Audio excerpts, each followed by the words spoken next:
Pourquoi le monde renonce-t-il au sexe? C'est la question que pose le psychanalyste Luigi Zoja dans son livre Le déclin du désir. L'auteur nous montre combien l'Occident est le théâtre d'une tendance qui pourrait bien s'étendre au monde dans son ensemble. L'activité sexuelle ne cesse en effet de diminuer, notamment chez les plus jeunes, tandis que l'âge moyen du premier rapport augmente. Même les applications de rencontres ne parviennent pas à endiguer cette tendance, probablement à cause de l'image marchande et consumérisite qu'elle véhicule. Quelle est l'origine de ce renoncement, alors que la révolution sexuelle a levé dans notre société tellement de tabous et de contraintes? Devant cette fuite, loin de l'intimité des corps, Luigi Zoja s'efforce de redonner à la sexualité une place centrale, tout comme Freud avait osé le faire il y a plus d'un siècle.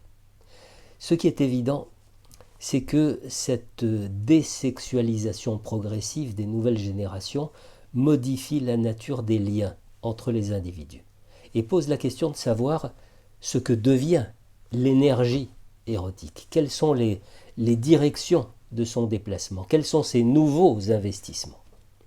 Peut-être faut-il voir dans ce constat qui évoque le mouvement des asexuels avec un A privatif, une forme de résistance à la pression sociale autour de la sexualité.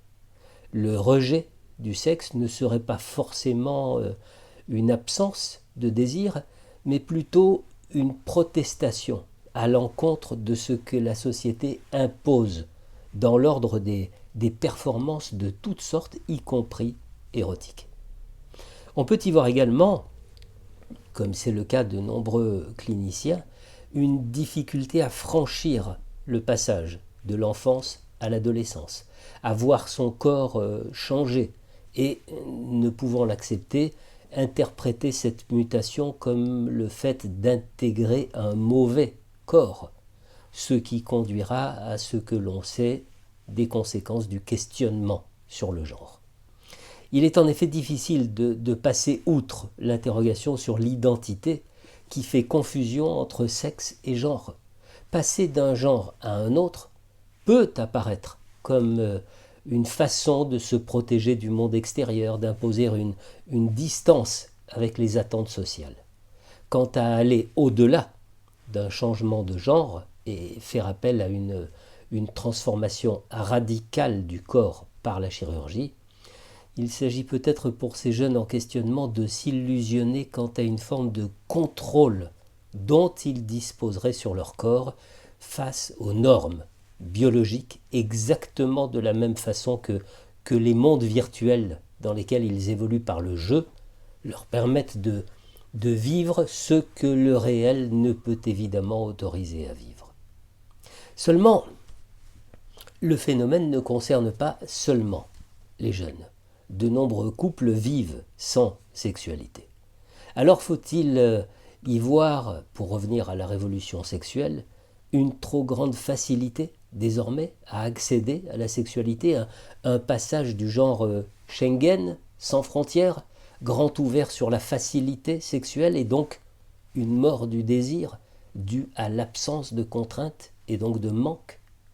Finalement, le sujet du déclin du désir pourrait être interrogé comme un moment frontière, un espace très labile, aux contours flous, un entre-deux en forme d'énigme qui, comme toute réflexion tournée vers la résolution de l'énigme, impose une stase du mouvement. Le sujet du déclin est aussi une invitation à repenser nos conceptions traditionnelles de l'amour, du désir, de l'identité, mais pas de hâte, pas de décision radicale énoncée comme des vérités définitives. Respectons le temps de la stase. Car ce n'est pas le fait de se désigner, de se définir comme homme, comme femme, comme asexuel ou autre qui fera disparaître de notre économie psychique le poids, la place de la sexualité.